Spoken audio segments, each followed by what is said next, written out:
Hello and welcome to Nithrania YouTube channel. You're watching another episode of the Game in a Nutshell series designed for explaining the board game rules. My name is Branislav Berec, and in this video we're going to learn how to play the game called Messina 1347 from Delicious Games.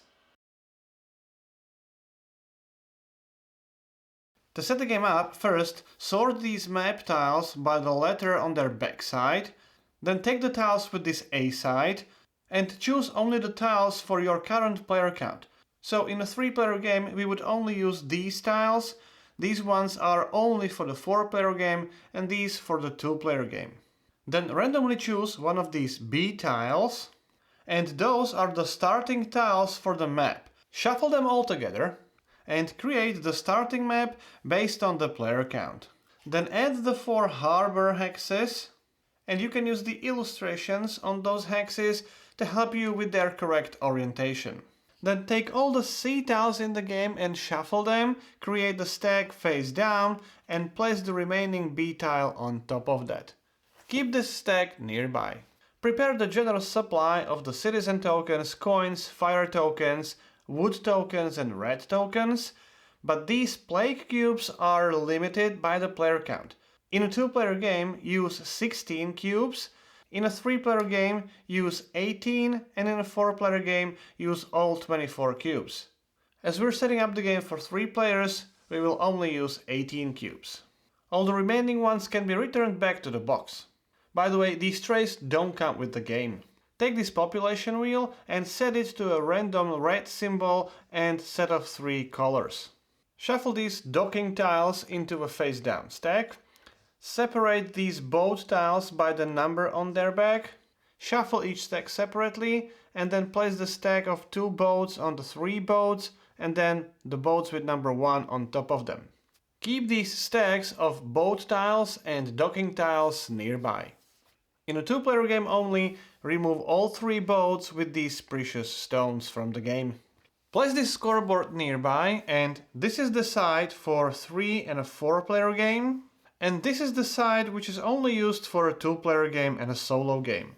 Separate these workshop tiles by their type and place the tiles with this light background on their designated spaces on the scoreboard. The tiles with the dark background can be set aside for a while. They will come into play at the start of the round 5. Then flip the top tile of each stack on the scoreboard face up. Separate these small quarantine cabin improvement tiles into 3 equal stacks and again flip the top tile face up. Then take these wagon tiles, randomly create these pairs of the tiles with the same number, and then create 2 stacks with the tile number 1 at the bottom of the stack and tile number 5 on top of the stack. Then flip those stacks upside down so that the tile with the number 1 is on top of the stack, and place them on their corresponding spaces on the scoreboard.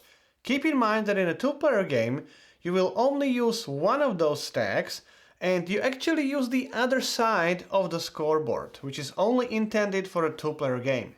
Place the round marker on the number 1 space of this round info table, and the game also comes with this register priority tile, the double-sided tile, which you can use in later games to alter this parameter of the game.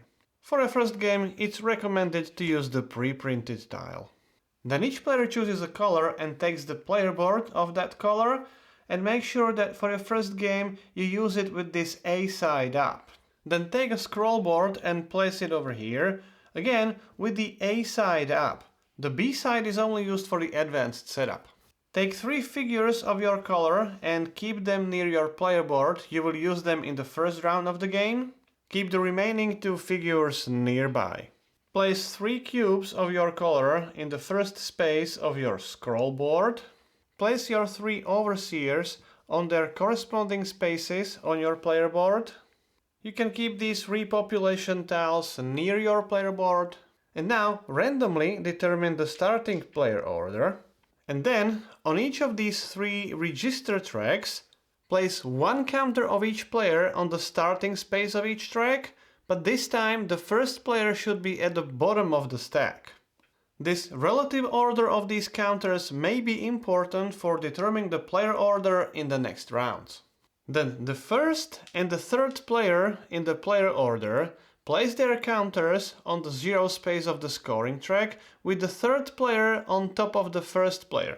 The second and the fourth player place their counters on the 1 space of the scoring track, and if we would have that fourth player in the game, their counter would be on top of the second player's counter.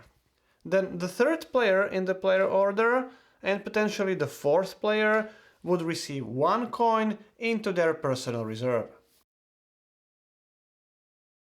Messina is played in 6 rounds, and each round starts with the upkeep phase, which is determined by these icons, which is basically a setup for the upcoming round.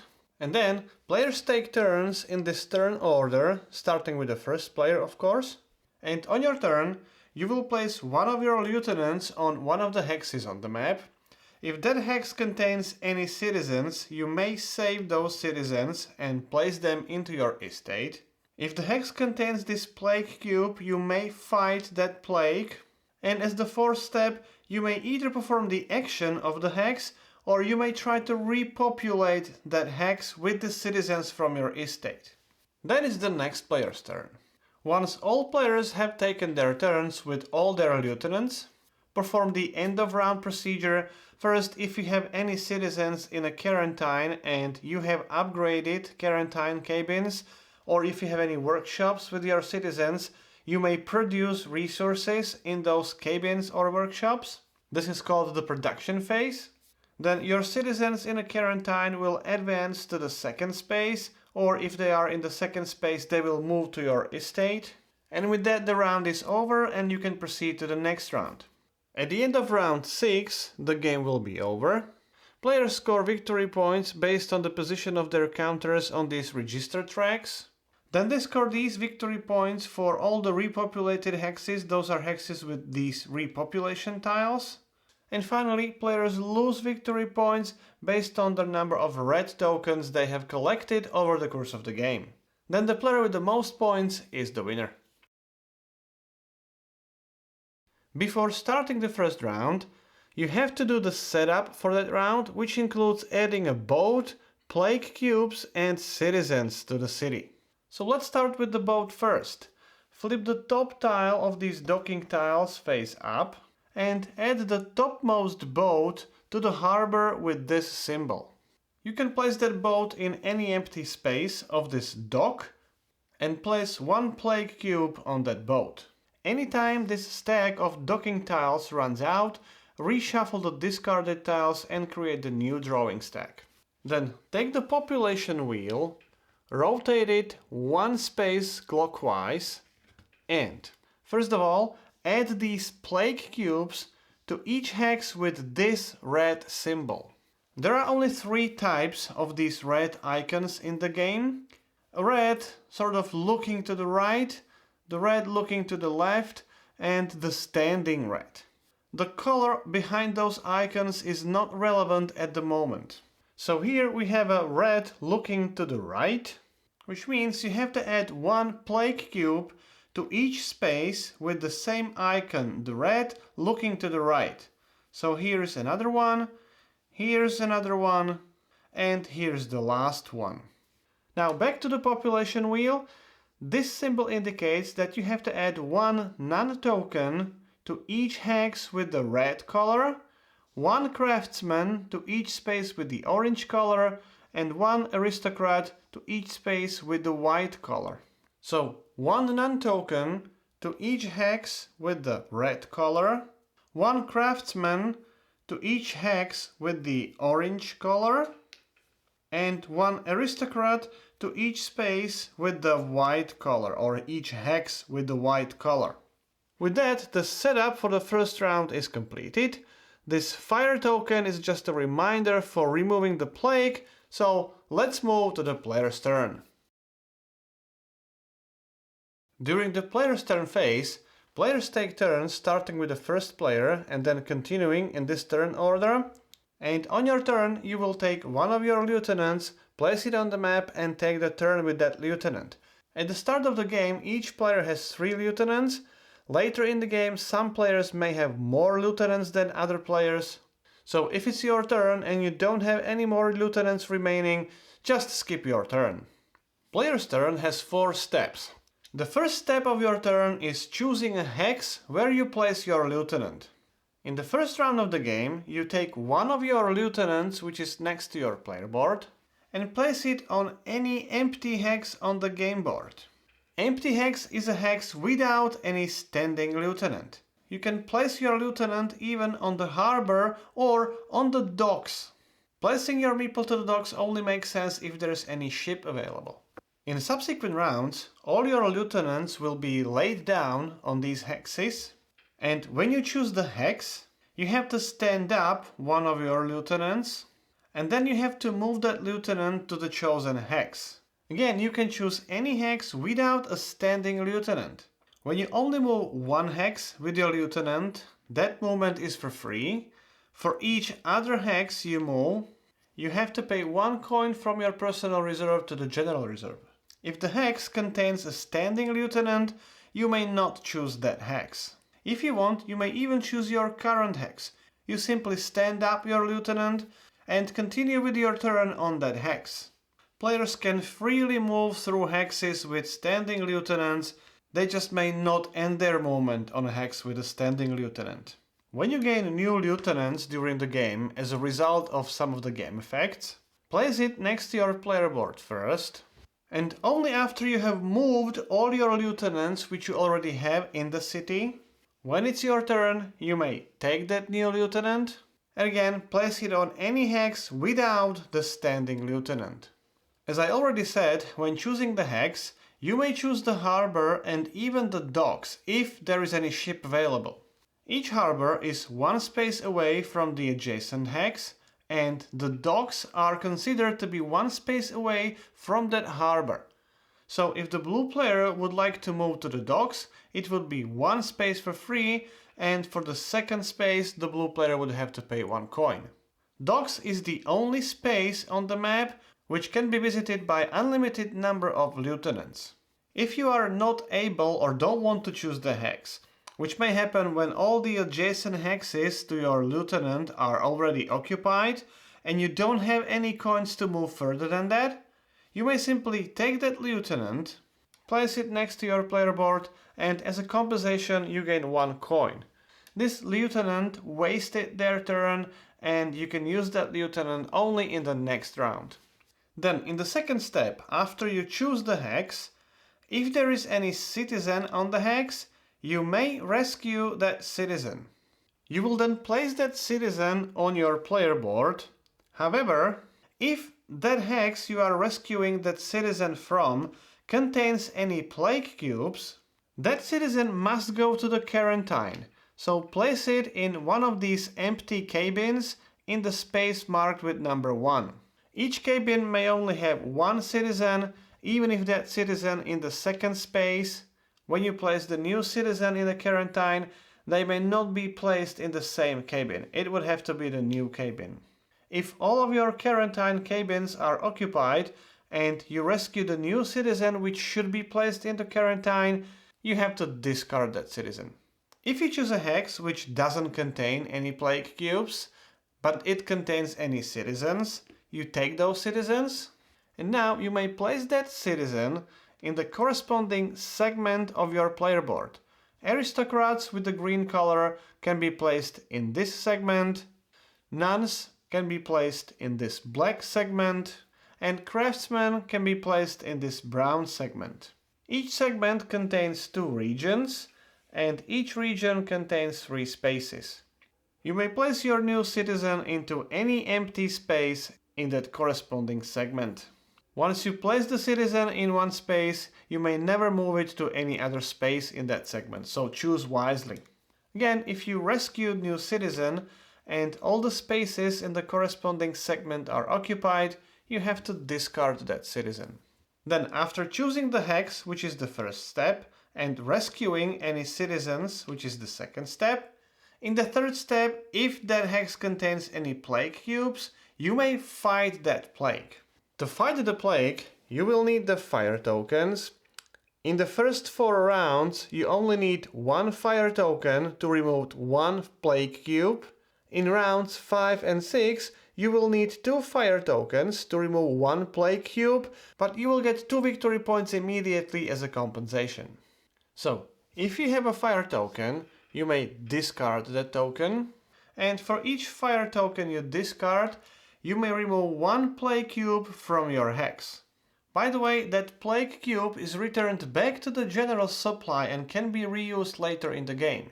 If the hex would contain more than 1 plague cube, for each fire token you discard, you may remove only 1 cube, and you may remove as many cubes as you want, so if you have more fire tokens, you may continue removing those plague tokens, or if you don't want to use it, you may keep those plague tokens on the hex.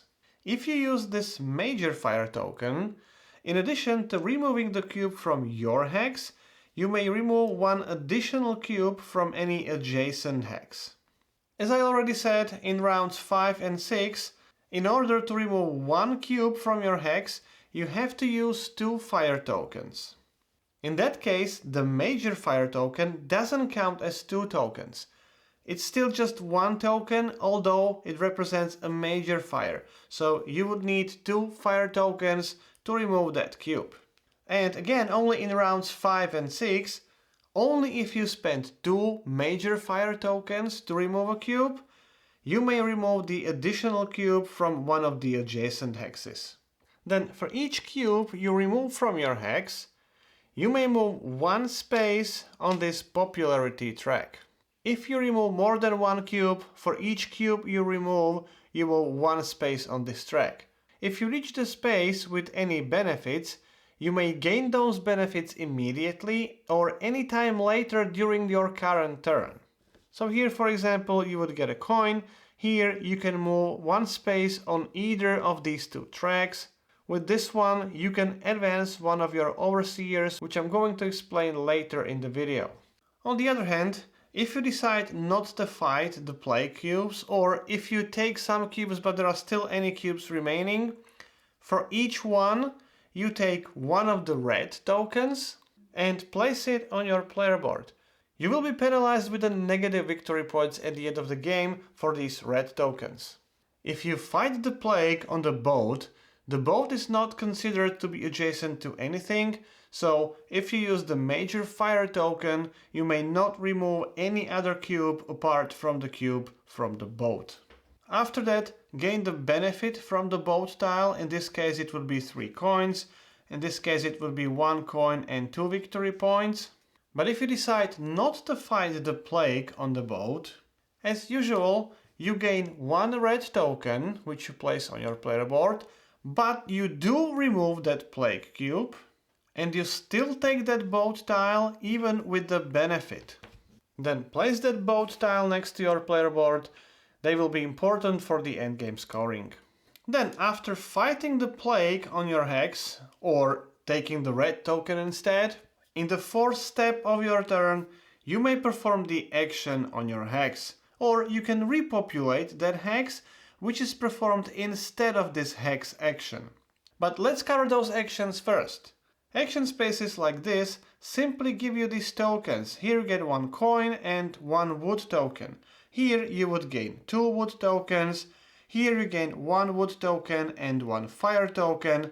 Here you gain 2 fire tokens, and so on and so forth. This action, in case you take the action on that hex, allows you to upgrade one of your citizens. You may upgrade any citizen on your player board. It can be a citizen in the quarantine, on your estate, or even in the workshop. When you upgrade a citizen, simply flip it to the other side. Upgraded citizens may be needed in some of the workshops, or they may be specifically required when repopulating the hexes. If the hex action contains this slash, you may either choose one or the other effect of that tile, not both. When taking the actions with these symbols, you may advance 1 space on the corresponding register track. When you move to the space which already contains a counter of another player or players, move your counter on top of them. When you reach this space on this track, you gain 1 new lieutenant, and similarly, when you reach this space, you also gain the 2nd new lieutenant. At any time during this fourth step of your turn, during the action step, you may pay coins to advance on these two registers, and for each step you advance, you have to pay the number of costs equal to the number of your lieutenants. At the start of the game you have 3 lieutenants, so you have to pay 3 coins to move 1 space.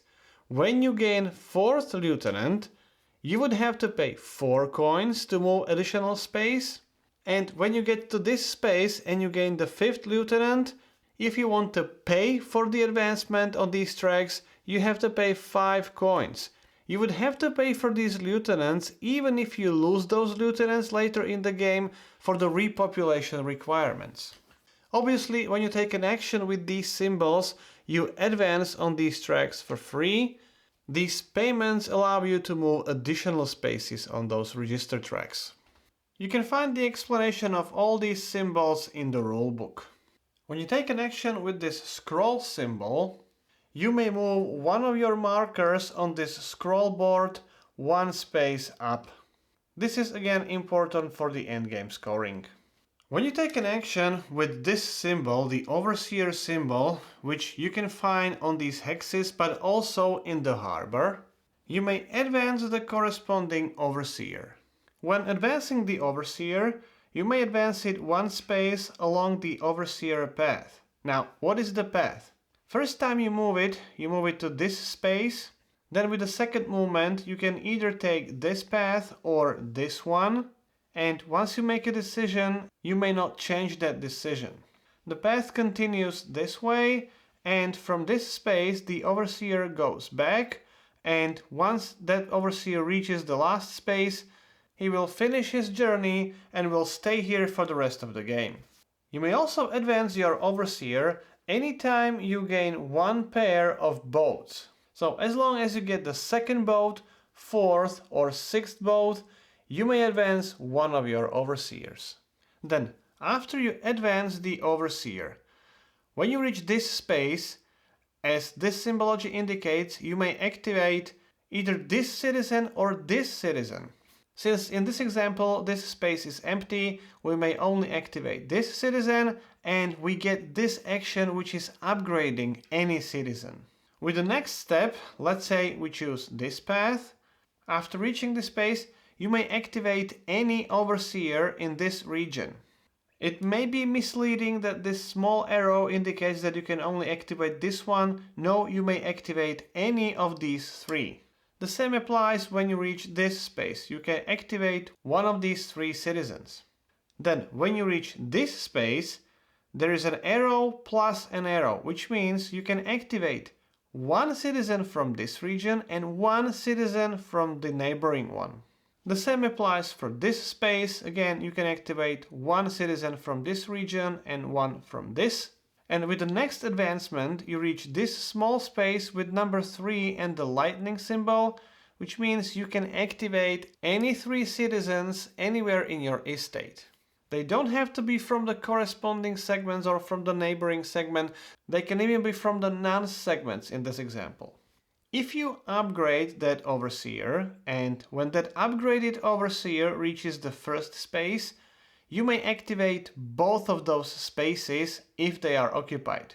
If only one of those spaces would be occupied, you may not activate it twice.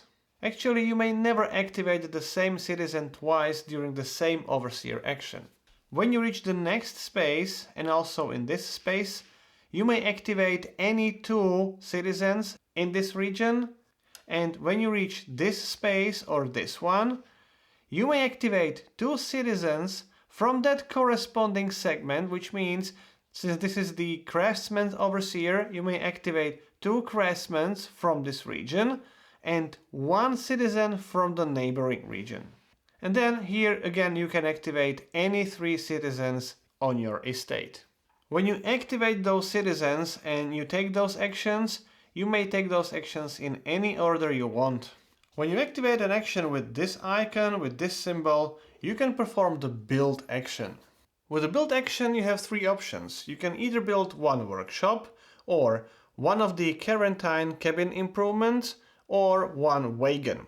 But before performing the action, if you want, You may cycle either all the workshop tiles or all the cabin improvement tiles. Cycling means that you take the top tile from that stack, place it to the bottom of the stack, and then reveal the top tile face up. You do this with all 3 stacks.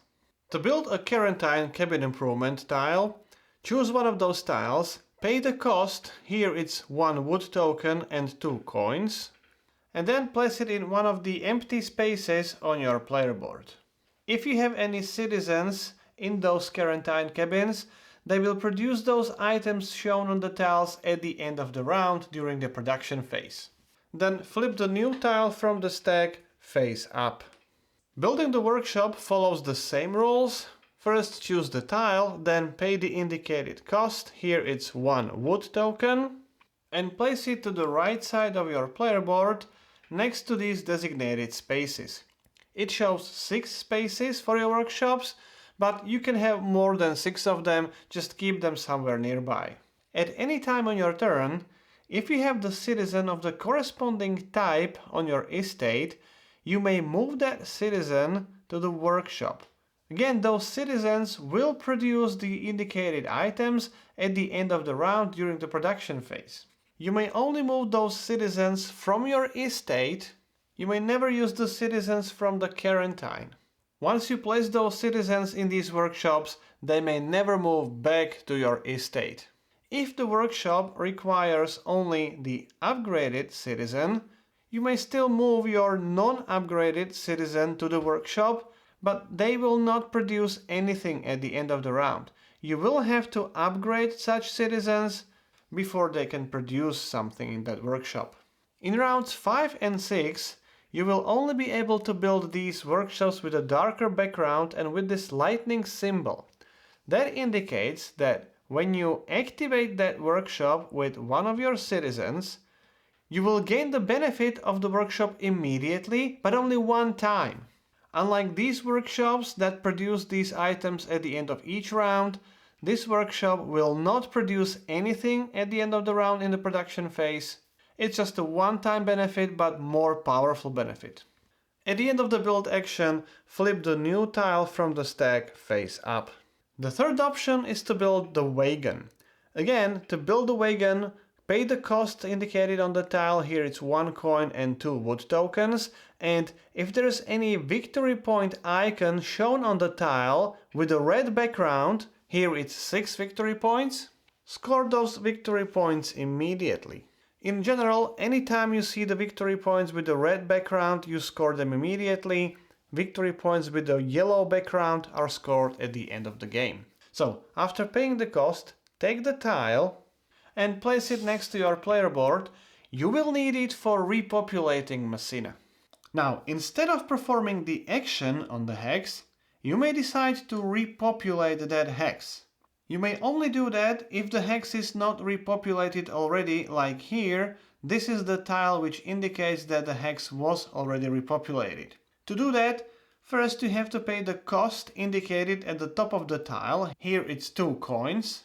And then you need to use these citizens to repopulate that hex. Here it's 2 craftsmen and 1 aristocrat. And they may come from any space on your estate or from your workshops. You may never use the citizens from the quarantine cabins. If the hex requires upgraded citizen, you must provide upgraded citizen of that type. In these cases, you may provide upgraded or non-upgraded. When the requirements for the repopulation show this icon, it means that the player has to use one of their unused lieutenants and remove it from the game. So take those citizen tiles and they will be discarded back to the general supply. However, to repopulate the hex, you will need to transport those citizens back to the city.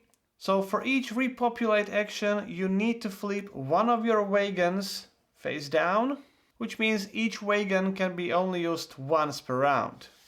So those 3 corresponding citizens will be discarded to the general supply, and you place one of your repopulation tiles on the hex. If you are repopulating a tile which has any number of plague cubes, you have to take one red token. Even if the hex would contain more than one plague cubes, you only take one red token. If any time later in the game, any player, including you, places a lieutenant on the hex which is repopulated, the player who repopulated that hex scores 2 victory points immediately.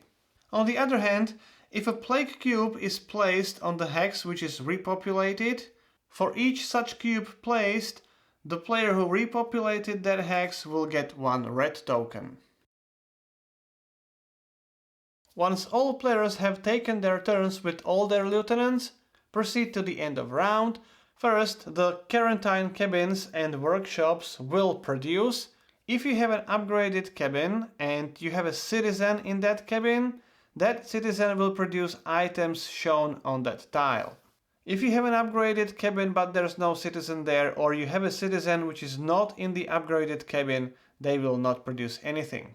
If you have any workshops with citizens occupying those workshops, they will also produce now, but only if those workshops have this unlimited symbol, which means they produce at the end of the round. The workshops with this lightning symbol only produce once when they're activated.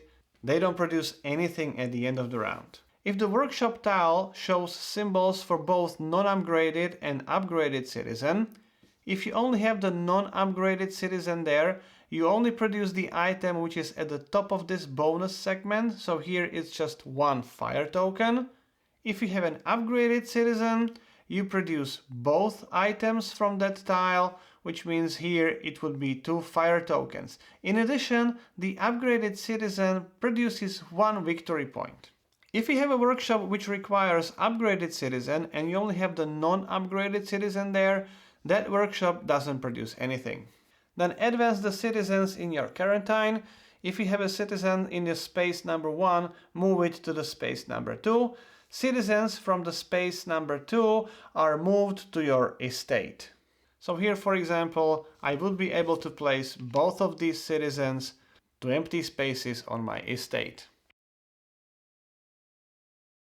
At the start of the next round, you have to perform the setup for that round. You can use the help card as a reference. In the first step, you move the round marker 1 space down to the next round. Then in the second step, lay down all the lieutenants. So take all the lieutenants of all players and lay them down on their hexes. In this third step, if there is any hex that contains the plague cube and the citizens, those citizens are discarded. Step number 4 is determining the new player order. The new player order is determined by the position of players' counters on this register track. Here it's the church register. The player furthest ahead goes first. If there's more than one player on the same space, the player on the top goes first. So here we have the red, blue and then the yellow player. This is the symbol for the population track, and this is the symbol for the victory points track. So rearrange the player order on the turn order track. Step number 5 is adding new boat tiles. Flip the top tile of this docking tile stack face up and place the topmost boat tile to any empty space at that dock. It's the dock with the same symbol. In later rounds of the game, you may need to add 2 boat tiles to the map. In that case, when you flip the docking tile, add 2 boat tiles to the corresponding dock, and again you can choose any empty slots in that dock. Then in the 6th step, you have to add 1 new tile to the map. Take the top tile from the stack, and using these pictures on the last page of the rulebook, add the new tile to one of these 6 spaces depicted. And to determine the correct placement, look at the last docking tile drawn, which indicates this harbor, and then place the tile to the first space clockwise after that harbor. So in our example, it would be this space. If that space would be already occupied, continue clockwise until you find the space which still doesn't have any new map tile. Then in the last step, take the population wheel and rotate it 1 space clockwise, and add new plague cubes and citizen tiles to the map using the same rules as for the round 1 setup. Notice that in the 4th round you have to add the plague cubes twice. In that case, when you perform this step, rotate the population wheel once, add the plague cubes to these spaces, then rotate it again, add the plague cubes to these spaces and citizens to these spaces. Since the number of these plague cubes is limited, before placing those cubes, make sure you have enough of them. If you wouldn't have enough cubes to place them on all the required hexes, don't place any of them. Therefore, when you perform this step in the round 4, do it as 2 separate steps because you may have enough cubes for the first step, but you may not have enough for the second step. Don't forget that when the repopulated hex receives a plague cube, that player gains 1 red token. In round 5, as this icon indicates, remove the workshop tiles from the scoreboard, replace them with the workshop tiles with a darker background, and again flip the top tile of each stack face up. Also note that in the last round of the game, you don't add any new plague cubes and you don't add any new citizens. And finally, if you used any wagons in the previous round, flip them over so that you can use them in the next round. The game ends at the end of the round 6. Since the production step is the last step of the round, your quarantine cabins and your workshops will produce and then proceed to final scoring. First, apply the penalty for your red tokens. For each red token you have to move 1 space back on the popularity track. So for 4 red tokens it would be 1, 2, 3, 4 spaces. If you would move outside of the track, simply leave your counter on the starting space. Then apply these penalty points for your red tokens. Based on this table, for 4 red tokens you would lose 4 victory points. Then score the victory points for your repopulated hexes. In this example, yellow player gains 11 plus 17 points. Red player would score 19 victory points here. Then score the victory points for the registers based on the position of your counters, and for this popularity track, the player furthest ahead on this track gains 10 victory points, the second player gains 7 victory points, and the third player gains 3 victory points. That only applies for this popularity track, it doesn't apply for the 2 bottom tracks. Then score the victory points from the scroll board, score each category, each column separately. Here you would score 1 victory point for each workshop tile. If you have more than 6 workshops, you still only score 6. The second column scores the number of your boats. Here you would gain 4 victory points for each boat. That would be 12 victory points together, and so on and so forth. Finally, for each of your 3 remaining tokens, score 1 victory point. And again, remember that the major fire token still counts as just 1 token. So here I would only have 1 additional victory point. The player with the most victory points is the winner.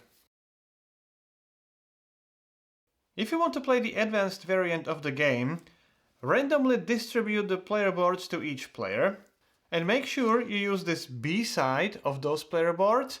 Then mix up the scroll boards and again distribute them randomly and use the B side of these scroll boards too.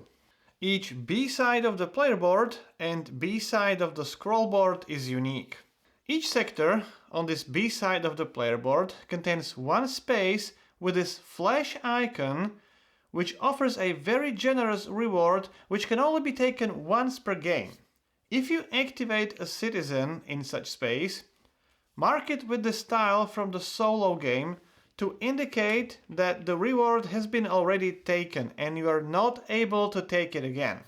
That citizen remains in that space and he can be even upgraded, and although you may not activate that space again, such citizens may be sent to workshops or to repopulate Messina. During the final scoring, in addition to the usual ways of scoring victory points, you can also score additional victory points based on who repopulated the most hexes on the map. That player who repopulated the most hexes in the game gains 10 victory points. the second player gains 7 victory points and the third player 3 victory points. In a 2-player game, the winner gains 7 victory points and the second player gains nothing. In case of a tie, break the tie in the favor of a player whose neighborhoods are worth more victory points. Then, when scoring these scroll boards, you may refer to the rulebook for the description of these elements of the game, but let me briefly describe how the register tracks are scored. Each space contains a number on the left side and a number on the right side, and you can see these yellow bars, which are identical with these bars on the register tracks. And if you reached or even exceeded the space with this double bar, in addition to the victory points from that space, you also gain additional victory points from the scroll board. In this case, you would get the higher number. So here you would gain additional 2 victory points. If your counter is between the single and the double bar, in addition to the victory points from that space, you get additional points, this time the lower number.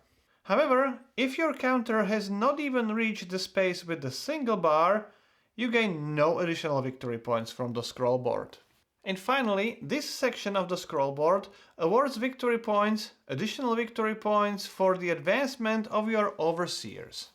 Each overseer's path ends with these 2 hexagonal spaces and then with this last one hexagonal space in the center of your estate. For that final scoring, this is the first hexagonal space, this is the second, and this is the third one. If you reach that first hexagonal space, you gain this lowest number of victory points from this segment.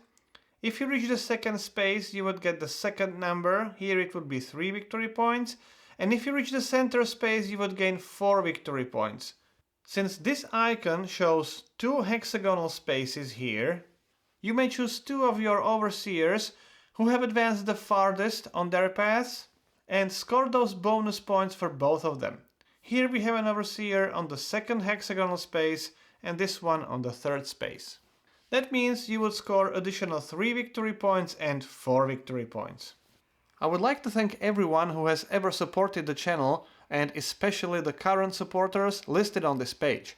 If you too would like to support the channel in creation of videos like this and other video tutorials and other content on this channel, please visit the patreon.com/Nithrania. So that's how you play Messina. If you would have any questions or comments, I'll do my best to answer as many as I can. If you like the series, please subscribe. You can even support the channel on the Patreon page.